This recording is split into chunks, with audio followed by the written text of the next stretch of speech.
बिस्मिल्लाहिर्रहमानिर्रहीम, अस्सलामुअलैकुम। Welcome to my channel. आज की वीडियो में हम ग्रेड 6 इंग्लिश बुक का यूनिट नंबर 3 रीड करेंगे।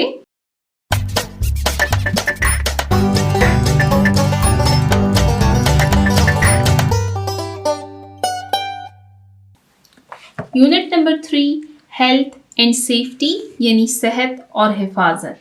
इस यूनिट हेल्थ एंड सेफ्टी में हम जिंदगी के बहुत अहम और प्रैक्टिकल कॉन्सेप्ट सीख रहे हैं जो हमारी रोजमर्रा जिंदगी में हमारे बहुत काम आते हैं। इस यूनिट पर हम ऑलरेडी 7 वीडियोस बना चुके हैं जिसमें हमने टेक्स्ट 3A, टेक्स्ट 3B को रीड किया है और उससे रिलेटेड हमने दी हुई सारी एक्टिविटीज को सॉल्व किया। आज की वीडियो हम स्टार्ट करेंगे टेक्स्ट 3C से। जैसे कि मैं आपको ऑलरेडी बता चुकी हूँ, ये यूनिट्स काफ़ी लेंथी हैं, इसलिए हर यूनिट को सब पोर्शंस में डिवाइड किया गया है। जैसे आप यहाँ पर देख सकते हैं, ये है आपके पास यूनिट नंबर 3। तो सबसे पहले आपको टेक्स्ट 3A दिया गया है, यानी ये आपका एक रीडिंग पोर्शन है और फिर इससे रिलेटेड आपको एक्टिविटीज दी जाती हैं। फिर टेक्स्ट 3B और अब टेक्स्ट 3C। तो आइए इसको रीड करना स्टार्ट करते हैं, जिसमें आपके पास एक न्यू टॉपिक है, रीडिंग यानी पढ़ना। टॉपिक है हमारे पास glittery, glistening, gleaming teeth. Glittery यानी चमकते, ग्लिसनिंग का मीनिंग भी है चमकना, ग्लीमिंग टीथ यानी जगमगाते दांत। ग्लिटरी, ग्लिसनिंग, ग्लीमिंग टीथ यानी चमकते, दमकते, जगमगाते दांत। तो ये हमारे पास आज के टॉपिक का टाइटल है। अगर हम वर्ड ग्लिसनिंग की तरफ देखें तो यहाँ पर जो लेटर T है ये हमारे पास साइलेंट है। अब साइलेंट लेटर्स के बारे में आप ऑलरेडी रीड कर चुके होंगे। ये हमारे पास किसी भी वर्ड में ऐसे लेटर्स होते हैं जो कि साइलेंट यानी खामोश होते हैं, लेकिन स्पेलिंग्स लिखते वक्त हम उनको ज़रूर लिखते हैं। तो ग्लिसनिंग वर्ड में हमारे पास लेटर T साइलेंट है। टेक्स्ट 3C प्रोसीजर्स यानी तरीक़ाकार,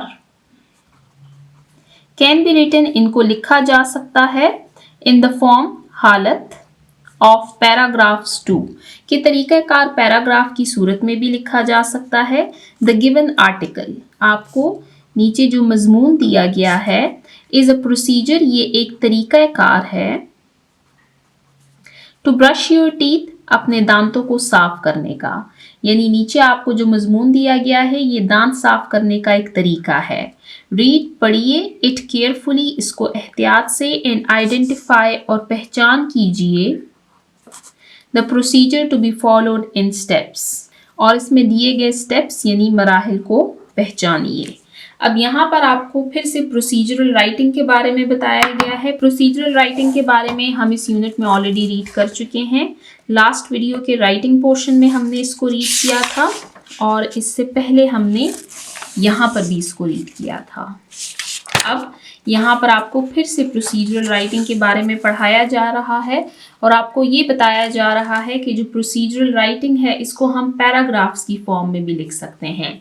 यानी लास्ट वीडियोस में हमने प्रोसीजरल राइटिंग के बारे में जब पढ़ा तो हमने कहा कि इसमें आपको नंबर्ड इंस्ट्रक्शंस दी जाती हैं, यानी आपको इस तरह के स्टेप्स दिए जाते हैं 1 2 3 4 5 करके, यानी नंबर वाइज आपको बताया जाता है। लेकिन इसको पैराग्राफ की सूरत में भी लिखा जा सकता है। तो आज का जो हमारे पास टॉपिक है ग्लिटरी, ग्लिसनिंग, ग्लीमिंग टीथ, इसको हम पैराग्राफ की सूरत में रीड करेंगे, जिसमें आपको प्रोसीजर बताया गया है how to brush your teeth, कि आप अपने दांतों को कैसे साफ कर सकते हैं। तो आइए इस टॉपिक को रीड करना स्टार्ट करते हैं। ये बहुत इंटरेस्टिंग टेक्स्ट दिया गया है आपको, आप इसको गौर से पढ़िए और इसमें जो प्रोसीजर आपको बताया गया है how to brush your teeth, इसको सीखिए और इसको अपनी प्रैक्टिकल लाइफ में अप्लाई कीजिए। तो फर्स्ट पैराग्राफ को रीड करते हैं। यू डोंट वॉन्ट, आप नहीं चाहेंगे, अ सिक, एक बीमार, डिसटेस्टफुल, नागवार, माउथ, मुंह, फिल्ड, जो कि भरा हुआ हो, विद येलो, पीला, रॉटिंग खराब, टीथ दांत, कि आप एक बीमार और नागवार मुंह नहीं चाहते जिसमें पीले और खराब दांत मौजूद हों। डू यू, के है ना, यानी यहाँ पर आपसे क्वेश्चन पूछा जा रहा है कि आप ये पसंद नहीं करेंगे कि आपके दांत पीले हों, खराब हो और आपके मुंह का जो टेस्ट है वो खराब हो। आई हैड अ फीलिंग, कि मुझे अंदाजा था, that was going to be your answer, कि मुझे अंदाजा था कि आपका जवाब यही होगा। यानी हम में से कोई भी ये नहीं चाहता कि उनके जो दांत हैं वो येलो हों या रॉटिंग या वो ख़राब हो चुके हों या फिर वो बीमार महसूस करें या उनके मुंह का टेस्ट ख़राब हो। You need to take care of your teeth, कि आपको अपने दांतों का ख्याल रखना चाहिए, बिकॉज क्योंकि टीथ दांत जो हैं आर इम्पॉर्टेंट, ये ज़रूरी हैं, फॉर सो मैनी थिंग्स, कई सारी चीज़ों के लिए, लाइक जैसे कि चीविंग यानी चबाना। अब जब आपके दांत नहीं होंगे तो आप खाने को कैसे चबाएंगे, तो दांत ज़रूरी हैं फॉर चीविंग यानी चबाने के लिए। सेइंग वर्ड्स, अल्फाज कहने के लिए यानी बात करने के लिए, करेक्टली सही तरीके से, यानी जब आप अल्फाज को सही तरीके से प्रोनाउंस करते हैं तो उसमें आपके दांतों का रोल है, इसके बगैर आप इसको ठीक तरीके से प्रोनाउंस नहीं कर सकेंगे। एंड लुकिंग हैंडसम और ब्यूटिफुल फॉर पिक्चर्स, और तस्वीर के लिए हसीन और खूबसूरत दिखना। आपने नोट किया होगा कि जब हमारी दादी नानी, उनके दांत नहीं होते तो वो कई सारे अल्फाज ठीक तरीके से प्रोनाउंस नहीं कर पाते और ना ही वो खाना ठीक तरीके से खा पाते हैं। तो दांत जो हैं ये कई सारी चीज़ों के लिए अहम है, जैसे कि खाना चबाना, अल्फाज को दुरुस्त बोलना और तस्वीर में खूबसूरत और हसीन नज़र आना। तो यहाँ तक हमने फर्स्ट पैराग्राफ को रीड किया, जिसमें हमने ये रीड किया कि आप में से कोई भी नहीं चाहेगा कि उनके दांत खराब हों, येलो कलर के हों या फिर उनके मुंह का टेस्ट खराब हो। तो इसके लिए हमें अपने दांतों का ख्याल रखना चाहिए, क्योंकि दांत जो हैं ये बहुत सारी चीज़ों में हमारे काम आते हैं, जैसे कि खाना चबाने में, अल्फाज को दुरुस्त तरीके से बोलने में और तस्वीर में खूबसूरत दिखने के लिए। अब सेकेंड पैराग्राफ को रीड करते हैं। देयर आर मैनी थिंग्स, के कई सारी चीज़ें हैं, यू कैन डू, जो कि आप कर सकते हैं, टू कीप, के आप रखें, योर टीथ, अपने दांत, हेल्दी, सेहतमंद, like brushing on regular basis, regular basis बाकायदगी, ब्रशिंग ब्रश करना, कि अपने दांतों को सेहतमंद रखने के लिए बहुत से काम किए जा सकते हैं, जैसे कि बाकायदगी से ब्रश करना। डेली ब्रशिंग, रोज ब्रश करना, हेल्प्स, ये आपकी मदद करता है, टू गेट रिड, कि आप छुटकारा हासिल करें,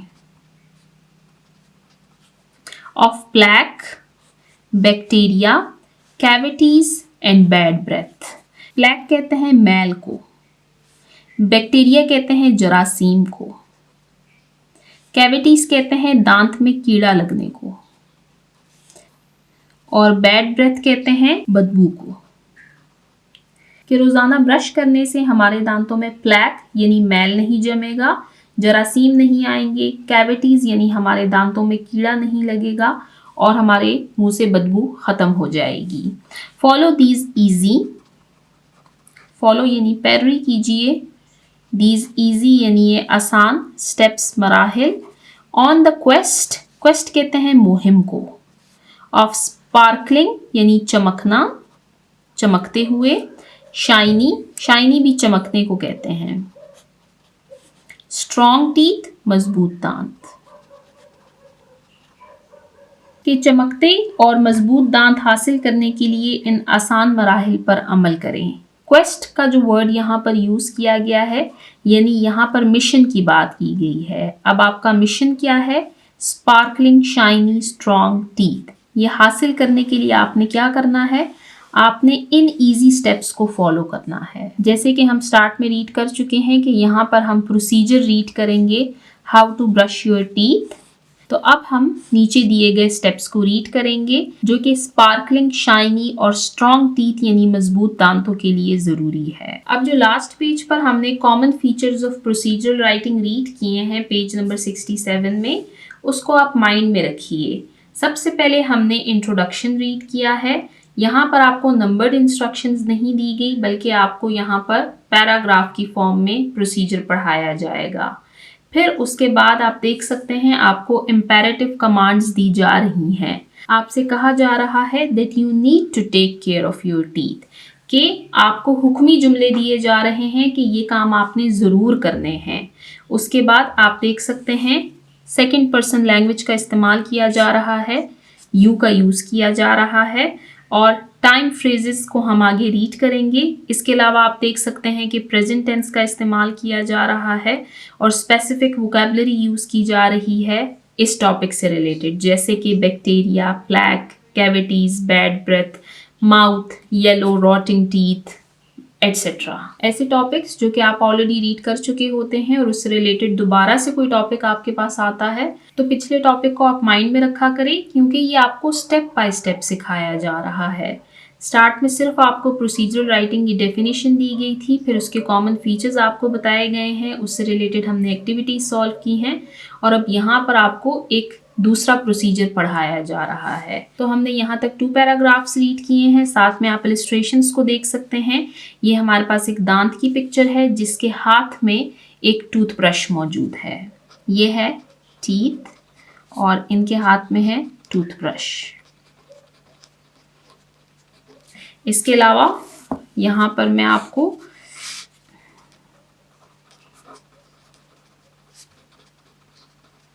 सिंगुलर और प्लूरल फॉर्म बताऊंगी टूथ की। टूथ कहते हैं एक दांत को, जैसे ये हमारे पास टीथ नहीं बल्कि टूथ है, सिंगल दांत है, और इसकी प्लूरल फॉर्म हमारे पास होती है टीथ, क्योंकि जो वर्ड टूथ है ये हमारे पास एक नाउन है और ये हमारे पास एक इर्रेगुलर नाउन है, इसलिए इसकी प्लूरल फॉर्म बनी है टीथ। अब आइए थर्ड पैराग्राफ को रीड करते हैं। टू बिगिन के शुरू करें। द क्वेस्ट मुहिम या mission to sparkling shiny teeth यानी चमकते दमकते दांत। इट्स नेसेसरी ये ज़रूरी है। टू कलेक्ट के हम जमा करें। द रिक्वायर्ड ज़रूरी। मटीरियल सामान या चीज़ें। एंड इंस्ट्रूमेंट्स और आलात कि चमकते दमकते दांत हासिल करने के लिए सबसे पहले ज़रूरी चीज़ें और आलात जमा कर लें। दीज इंक्लूड इनमें शामिल है। अब चमकते दमकते दांत हासिल करने के लिए हमें जो चीज़ें चाहिए इनमें क्या क्या शामिल है। अ क्लीन टूथब्रश एक साफ टूथब्रश विद ब्रिसल्स। ब्रिसल्स आप देख सकते हैं इनको कहते हैं, ये जो ब्रश के बाल होते हैं ना इनको कहा जाता है। दैट अरंट टू फर्म जो कि बहुत ज़्यादा सख्त ना हो। अब एक साफ टूथब्रश चाहिए जिसके जो बाल हैं वो बहुत ज़्यादा सख्त ना हो। ये हो गई पहली चीज़।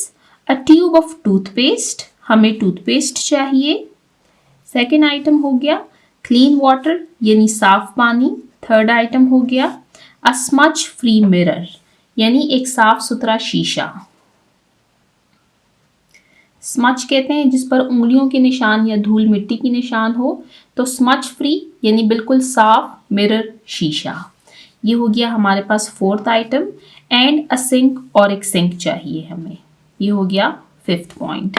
अब यहाँ पर आप देख सकते हैं जो वर्ड स्मज है इसमें लेटर डी हमारे पास साइलेंट है, यानी इसको हम प्रोनाउंस नहीं करते लेकिन स्पेलिंग्स लिखते वक्त हम इसको लिखते ज़रूर हैं। तो इस पैराग्राफ में हमने रीड किया कि चमकते दमकते दांत हासिल करने के लिए सबसे पहले ज़रूरी चीज़ें जमा कर लें। इनमें साफ टूथब्रश जिसके बाल ज़्यादा सख्त ना हो, टूथपेस्ट, साफ पानी, साफ शीशा और सिंक शामिल है।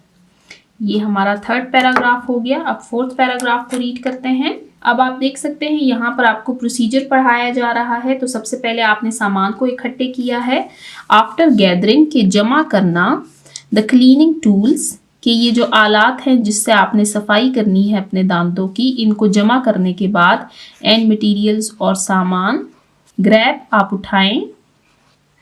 द टूथब्रश टूथब्रश को। एंड केयरफुली और एहतियात से। स्क्वीज आप दबाएं। स्क्वीज वैसे कहते हैं निचोड़ने को या दबाने को। तो अब यहाँ पर आपसे कहा गया है कि आप अपना टूथब्रश उठाएं और एहतियात से दबाएं द टूथपेस्ट को ऑन टू द ब्रिसल्स के ऊपर, यानी सामान इकट्ठे होने के बाद टूथब्रश उठाएं और एहतियात से इस पर टूथपेस्ट लगाएं। ओवरलोडिंग यानी बहुत ज़्यादा, यानी जितनी मिकदार चाहिए उससे ज़्यादा। The toothbrush with too much paste, कि अगर आप अपने टूथब्रश पर बहुत ज़्यादा टूथपेस्ट लगाएंगे, विल ओनली लीव, तो ये सिर्फ छोड़ देगा, अ माउथ, आपका मुंह, ओवरफ्लोइंग यानी बहाव का बहुत ज़्यादा बढ़ जाना, विद बबल्स, बबल्स से, बबल्स कहते हैं वैसे झाग को, कि अगर आप अपने टूथब्रश पर बहुत ज़्यादा टूथपेस्ट लगाएंगे तो आपका मुंह झाग से भर जाएगा। सो मेक श्योर, तो आप इस बात को यकीनी बनाएं टू यूज़, कि आप इस्तेमाल करें only little amount of paste, यानी आप टूथपेस्ट को उतनी ही मिकदार में इस्तेमाल करें जितनी की उसकी ज़रूरत है। Once the powerful germ killing toothpaste, की एक मरतबा जर्म यानी जरासीम, किलिंग यानी जरासीम को मार देने वाला जो टूथपेस्ट है, इज ऑन द टूथब्रश, इसको आप टूथब्रश पर लगा लेते हैं। लेट द ब्रशिंग बिगिन, तो अब आप ब्रश करना शुरू कर दें, यानी जब जरासीम ख़त्म करने वाला टूथपेस्ट आप अपने टूथब्रश पर लगा लें तो अब आप अपने दांतों को ब्रश करना शुरू कर सकते हैं। तो यहाँ पर आप देख सकते हैं आपको फर्स्ट पैराग्राफ में जो रिक्वायर्ड मटेरियल एंड इंस्ट्रूमेंट्स है, यानी जो सामान आपको चाहिए वो उसके बारे में आपको बताया गया है। फिर यहाँ पर आपको टूथपेस्ट के बारे में बताया गया है कि आपने टूथपेस्ट कितनी मिकदार में लगाना है, उतना ही लगाएं जितनी की ज़रूरत है। बहुत ज़्यादा टूथपेस्ट लगाने का मतलब ये नहीं है कि आपके दांत ज़्यादा साफ़ होंगे, बल्कि आपका मुंह सिर्फ झाग से भर जाएगा।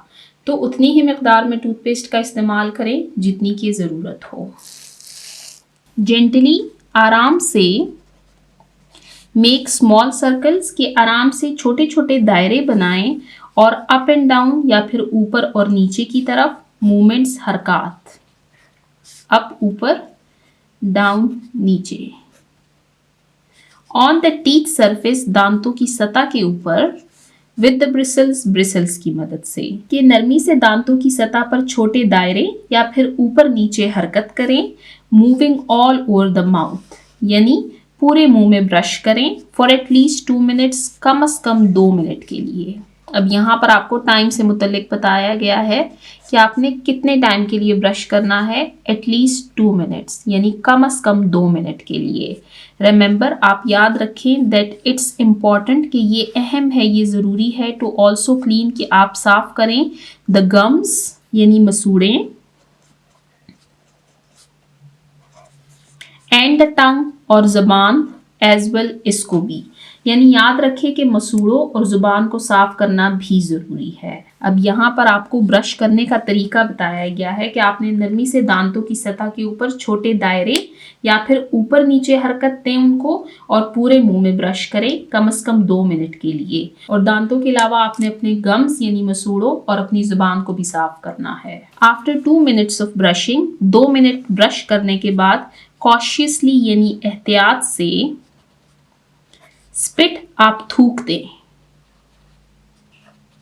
The left over paste into the sink, कि 2 मिनट ब्रश करने के बाद एहतियात से आपके मुंह में जो टूथपेस्ट बच गया है उसको सिंक में थूक दें। स्पिट कहते हैं थूकने को।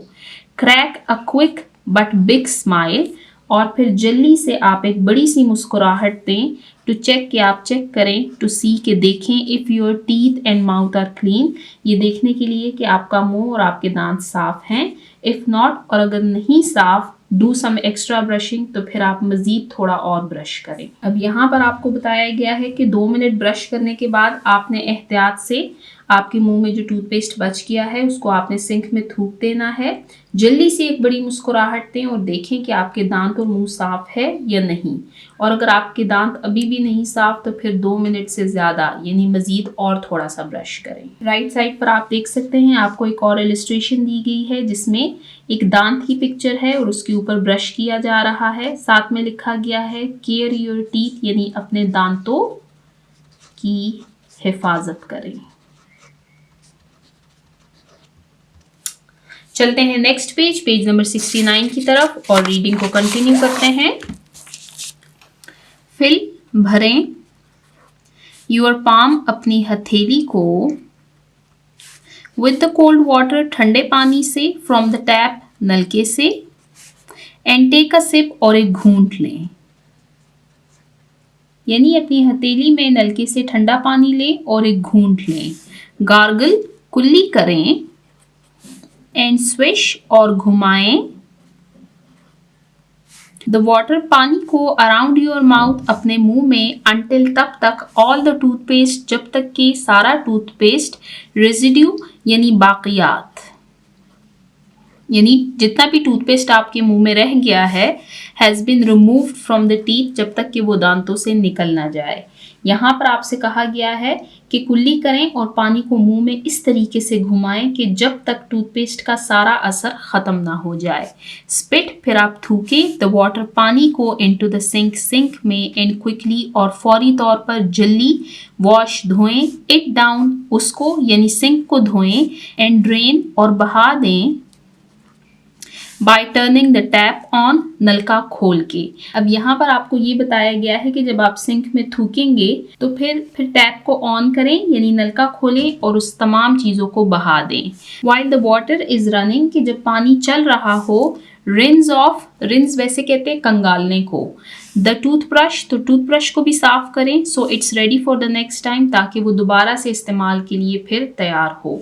अब इस पैराग्राफ में आपको बताया गया है कि अपने हथेली में नलके से ठंडा पानी लेना है और उससे घूंट करें कुल्ली करें और पानी को मुंह में इस तरीके से घुमाएं कि जब तक टूथपेस्ट का सारा असर ख़त्म ना हो जाए। फिर आपने सिंक में थूकना है और टैप को ऑन करना है ताकि वो सारा गंद बह जाए। फिर उसके बाद लास्ट सेंटेंस में आपको ये बताया गया है कि आपने अपने टूथब्रश को भी धोना है ताकि वो अगली बार के लिए साफ रहे। अब लास्ट पैराग्राफ को रीड करते हैं। टाडा, अब ये हमारे पास एक्सक्लेमेटरी वर्ड है और आप देख सकते हैं एक्सक्लेमेशन साइन लगाया गया है। Now your teeth are clean कि अब आपके दांत साफ हैं।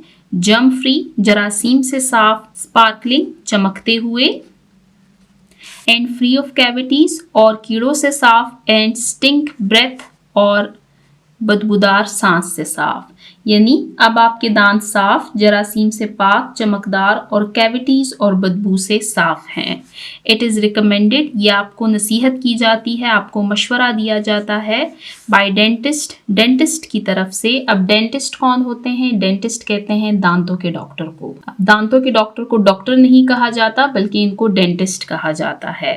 ऑल अराउंड द वर्ल्ड, पूरी दुनिया में, that you brush your teeth at least twice a day, ये दुनिया भर के डॉक्टर मशवरा देते हैं कि आप दिन में कम से कम 2 बार ब्रश किया करें। 2 बार ब्रश करना है। कब कब करना है? वंस इन द मॉर्निंग, एक मरतबा सुबह, and once before bed time, और एक मरतबा रात को बिस्तर पर जाने से पहले यानी सोने से पहले। When it's time to smile for a picture, कि जब तस्वीर के लिए मुस्कुराने का वक्त आए, you will be ready, तो आप तैयार होंगे, with the most beautiful, सबसे खूबसूरत, वाइट सफ़ेद, स्पार्कली शाइनी यानी चमकते हुए, टीथ दांत, से चीज़ और कहें चीज़, यानी जब आप तस्वीर के लिए मुस्कुराने का वक्त आए तो आपके खूबसूरत सफ़ेद और चमकदार दांतों के साथ आप तैयार हों और आप कह सकें चीज़। तो यहाँ पर हमने टेक्स्ट 3C को रीड किया। ये हमारे पास एक बहुत इंटरेस्टिंग टॉपिक था, ग्लिटरी ग्लिसनिंग ग्लीमिंग टीथ। इसमें हमने बहुत कुछ सीखा, हमने प्रोसीजर सीखा, how to brush our teeth, कि हम अपने दांतों को कैसे ब्रश कर सकते हैं। आपको यहाँ पर प्रोसीजर यानी तरीक़ाकार बताया गया है। जैसे सबसे पहले हमने इसकी इम्पोर्टेंस के बारे में रीड किया, फिर हमने रीड किया कि इसके लिए हमें कौन कौन सा मटेरियल चाहिए, कौन से इंस्ट्रूमेंट्स चाहिए, फिर जब हम इंस्ट्रूमेंट्स को इकट्ठे कर लेते हैं तो फिर हमें ब्रश कैसे करना है, आपको ब्रश करने का तरीका बताया गया है। फिर आपको अपने मुंह को और अपने टूथब्रश को साफ़ करने का तरीका भी बताया गया है और एंड में आपको फिर से इसकी इम्पोर्टेंस बताई गई है। तो मुझे उम्मीद है आप दिन में 2 मरतबा ब्रश करते होंगे, क्योंकि हम सबको अपने दांतों का ख्याल रखना चाहिए। जैसे कि स्टार्ट में हमने रीड किया कि दांत जो हैं ये चबाने के लिए, बोलने के लिए और ख़ूबसूरत दिखने के लिए बहुत ज़रूरी है। तो हम सबको अपने दांतों का ख्याल रखना चाहिए और दिन में 2 बार कम से कम 2-2 मिनट के लिए अपने दांतों को ब्रश करना चाहिए। अब राइट साइड पर आप देख सकते हैं आपको एक पैसेज दिया गया है, इसको रीड करते हैं। इसमें आपको एक लिटरेरी डिवाइस के बारे में बताया गया है जो कि है alliteration. Alliteration is a literary device, कि ये एक अदबी तरीका है। अब ये इम्पॉर्टेंट है, इसको आपने सीखना है। in which a series of words begin with the same consonant sound, जिसमें सीरीज यानी एक तरतीब होती है इसमें, जिसमें हमारे पास काफ़ी सारे वर्ड्स जो होते हैं वो सेम कॉन्सोनेंट साउंड से स्टार्ट होते हैं and are used repeatedly in a phrase और सेंटेंस, और एक ही जुमले या एक ही फिक्रे में बार बार इस्तेमाल होते हैं। यानी एलिटरेशन एक ऐसा अदबी तरीका है जिसमें कई सारे अल्फाज एक ही कॉन्सोनेंट साउंड से स्टार्ट होते हैं और एक जुमले या एक फिक्रे में बार बार इस्तेमाल होते हैं। अब अगर हम इसकी इम्पोर्टेंस की बात करें तो ये सेंटेंस में राइम लेकर आता है, यानी सेंटेंस को अट्रैक्टिव, म्यूजिकल और याद रखने में आसान बनाता है। जैसे कि यहाँ पर आपको 2 एग्जाम्पल्स दी गई हैं। To begin the quest to sparkle shiny shimmering teeth we need to learn how to brush our teeth, कि अपने दांत साफ करने के सफ़र को शुरू करने के लिए चमकते दमकते जगमगाते दांतों के लिए हमें दांत साफ करना सीखना पड़ता है। अब स्पार्कलिंग, शाइनी, शिमरिंग टीथ, अब यहाँ पर आप देख सकते हैं स्पार्कलिंग, शाइनी, शिमरिंग, तीनों जो वर्ड्स हैं ये एक ही कॉन्सोनेंट साउंड यानी एस से स्टार्ट हो रहे हैं, तो सेंटेंस में एक रिदम सी आ गई है। ग्लिटरी, ग्लिसनिंग, ग्लीमिंग टीथ, चमकते दमकते जगमगाते दांत, आप देख सकते हैं लेटर जी का इस्तेमाल किया गया है, तो इस सेंटेंस में हमारे पास एक रिदम यानी एक म्यूजिक सी फॉर्म हो गई है। तो इसी को कहा जाता है एलिटरेशन, जब किसी एक फ्रेज या सेंटेंस में कई सारे ऐसे वर्ड्स हों जो कि सेम कॉन्सोनेंट साउंड से स्टार्ट हो रहे हों, और ये हमारे पास एक लिटरेरी डिवाइस है। इसकी इम्पॉर्टेंस क्या है कि इससे सेंटेंस में एक रिदम सी बन जाती है, एक म्यूजिक सी आ जाती है उसमें, और इसको याद रखने में आसानी होती है। इस टेक्स्ट 3C का जो टाइटल है आप देख सकते हैं, इसमें इस एलिटरेशन को यूज़ किया गया है, ग्लिटरी, ग्लिसनिंग, ग्लीमिंग टीथ। आप देख सकते हैं लेटर जी, लेटर जी, लेटर जी, जिससे इस टाइटल में एक रिदम, एक म्यूजिकल साउंड फॉर्म हो रही है। For example, clean and clear classroom, आप देख सकते हैं ये एक फ्रेज है, clean and clear classroom. 1 2 3 words जो हैं इसमें लेटर सी से स्टार्ट हो रहे हैं, तो एक रिदम सी इसमें फॉर्म हो रही है। तो यहाँ पर हमारा टेक्स्ट 3C एंड होता है और साथ में हमने एलिटरेशन के बारे में रीड किया। आज की वीडियो को हम यहीं पर एंड करते हैं, जिसमें हमने एक बहुत इंटरेस्टिंग प्रोसीजर को रीड किया। इंशाल्लाह नेक्स्ट वीडियो में हम इसी टॉपिक पर बेस्ड वोकैबुलरी पोर्शन को कवर करेंगे। तो जिन बच्चों ने अभी तक मेरे चैनल को सब्सक्राइब नहीं किया, काइंडली मेरे चैनल को सब्सक्राइब कीजिए ताकि हर आने वाली वीडियो आपको टाइमली मिल सके। Thank you.